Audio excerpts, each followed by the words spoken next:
6 things that buyers say to their agent that quietly cost them money. And most people say at least 3 of them in their first meeting. And here's what happens in almost every first meeting. You sit down with an agent, you want to be helpful, and you want to be understood. And then you lay it all out. Well, we make $180,000 combined. We've got $150,000 saved, and our credit score is 780, and our budget is $600,000. And I understand why you do that, because you think the more the agent knows, the better you'll be served. But here's the problem. An agent who knows you have $150,000 in savings and a household income of $180,000, they look at your $600K budget completely different than an agent who simply knows you're pre-approved for that $600,000. One agent is thinking about your budget. The other is thinking about your capacity. And those are 2 very different things. Your lender needs your full financial picture, your income and your savings and your credit score. You can give them everything, and that's their job. But your real estate agent needs exactly one thing. Are you pre-approved, and what's the loan amount? That's it. That's the whole financial conversation. Don't share your income, don't share your savings balance, and don't share your credit score. Pre-approved, loan amount, done. Never reveal your deadline or your reason for moving. This one is hard to hold back because it feels natural. You want to explain yourself. We've got to be in a house by August 1st. The job transfer, it's official. And the company's only covering temporary housing through July. I hear this all the time. And I get it. You're stressed. You want your agent to feel the urgency. You want them to know that you're serious. But urgency, it's the single most powerful piece of leverage in any negotiation. And the moment you hand it over, it has a way of finding itself to the other side of the table. Not always intentionally. Sometimes it's just a throwaway line to the listing agent. My buyers are really motivated. Pretty sure we can make this work. But the listing agent hears that and they pick up the phone. Motivated buyers, deadline. We don't have much to move. Now the sellers know they're in control, and you're negotiating from the weakest position that you can be in. I had a buyer a few years back relocating from out of state. First week working together, and they told me everything. The job start date, the lease end date, the moving truck already booked. I kept every bit of that out of the conversation with every listing agent that we dealt with. We made an offer on a house listed at $589, and we came in at $571. The seller countered at $582, and we got it for $574.5. If that listing agent knew my buyer had a moving truck booked, we don't get $1 under asking. So keep your timeline close. Share it only when it's the difference between getting the house and losing it. And if your agent ever uses it to pressure you into a bad decision, it's time to find a different agent. Never say you're working with other agents. I know you might think this creates competition. Like agents will hustle harder if they know they're being compared. But here's the reality. Agents don't get paid until closing. Every showing, every call, every offer written, that's their time and their money until a deal actually closes. The moment you tell an agent you're working with 2 or 3 others, you've told them there's a 1 in 3 chance they'll ever see $1 from the hours they're about to invest. Most good agents, they're going to be polite about it, but you'll quietly move to the bottom of their priority list. And you're not going to get that 7 a.m. call about the listing that just hit, and you're not going to get the heads up on any off-market houses that's about to come available. That stuff, it goes to the buyer agent who's all in. Now there's a real exception. If you're genuinely shopping 2 different markets, say you're looking around here and also considering a completely different market, having a local expert in each of those, it makes sense. That's not splitting representation. That's using the right resource for each geography. One market, same MLS, same listings. Pick one agent you trust and commit. You'll get better service, better access, and better results. Real quick before we keep going, I put all of this into a free buyer prep guide. What to ask, what to share, and what to keep to yourself when you're walking into this. It's linked in the description below, so grab it and then come right back. Never share your ceiling price before you have to. This is the one that's gonna quietly cost you the most, and it almost always gets said by accident. You're at a showing, the house is everything you've been looking for, you're standing in the kitchen and you say to your agent, I mean, if we had to, we probably could go to $675. Well, that sentence just changed the negotiation because now your agent, they know your ceiling.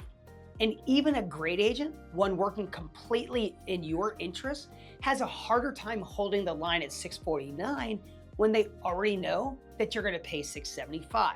Your ceiling, it becomes the floor of the conversation. I had a buyer once, super sharp guy, had done his homework and knew the market cold. That first showing on the house, he loved it. He turned to me in the driveway and said, "Whatever it takes, Andy, we want this house." I stopped him right there. I said, "Do not say that again. Not to me, not to anybody." And we got that house for $11,000 under asking because I didn't know what he'd pay. So I negotiated like the asking price was already too high. So keep your ceiling to yourself and let your agent work without a number to anchor to. Never lead with a Zestimate. I'll be straight with you. And this one makes agents cringe a little. And I'm not saying that to be dismissive. I'm saying it because walking into a negotiation anchored to a Zestimate is like walking into a salary negotiation with a number pulled from a website that doesn't know the company or the role or even the market. Zestimates come from algorithms, and that algorithm doesn't know the house down the street sold for $40,000 under asking because it had a foundation issue. It doesn't know the comps from 4 months ago don't reflect what the market did last month. And it doesn't know the specific street or the view or the finished basement, the deferred maintenance, the fact the seller just dropped the price twice. What actually tells you what a house is worth, it's sold comparables off the MLS in the last 90 days in the same neighborhood with similar condition and similar size. Ask your agent to pull that before you make an offer because that's the real number. Use the Zestimate to get curious about a neighborhood and don't use it to make an offer. Never show your hand inside the house. Okay, here's the one I mentioned at the top. You walk through a home and you love it. Well, somewhere between the primary bedroom and the back porch, you say, "This is exactly what we've been looking for. I could absolutely see us living here." Well, here's what you might not know. A lot of sellers have cameras in their homes. They have doorbell cameras and security cameras and baby monitors with audio. And more homes, they have recording capability than you'd ever look for. And if a seller hears you fall in love with their house on a security feed, they know exactly how motivated you are. And they're not moving on the price. They're not going to budge on the closing date, and there's nothing left to negotiate because you already told them you do whatever it takes. Keep your reaction neutral inside the house. Save that real conversation for the car or down the street with the windows up. And I know that sounds extreme, but I've watched deals go sideways over and over for exactly this. And on the flip side, don't trash the house inside either, even if you're trying to talk yourself out of loving it. A seller who hears you criticize their kitchen is not emotionally ready to negotiate, and sometimes a deal dies not over money because their feelings are hurt. Outside, then talk. The one thing you should always tell your agent. I've spent this whole video telling you what you should hold back, so let me give you the other side. There's one thing your agent genuinely needs to know, and most people are vague about it. What your real non-negotiables are. Not your wish list, not the stuff you'd love to have, your actual hard stop. It's the things where if the house doesn't have them, you're gonna walk away, no matter how much you love everything else. The school district, the commute limit, the first floor bedroom, no flood zone, minimum lot size, whatever your list is, say it clearly and early, because an agent who doesn't know your real non-negotiables will show you beautiful homes that will waste your time. And in a fast market, wasted time is a missed home. The information that protects your negotiation, hold it close. The information that focuses your search, share it completely. And that's the entire balance. So let's wrap this up. Here's what we've covered. Don't share your full financial picture. The pre-approved and loan amount. That's all your agent needs from you. Don't reveal your deadline or your reason for moving. Urgency is your leverage, so keep it. Don't say you're working with other agents because you'll move to the bottom of every priority list. Don't share your ceiling price before you have to.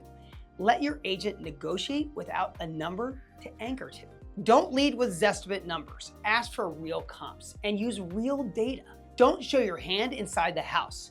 There are cameras that you can't see and reactions that you can't take back. And the one thing to always share your actual non-negotiables clearly and early. Some information protects you, some information spends you.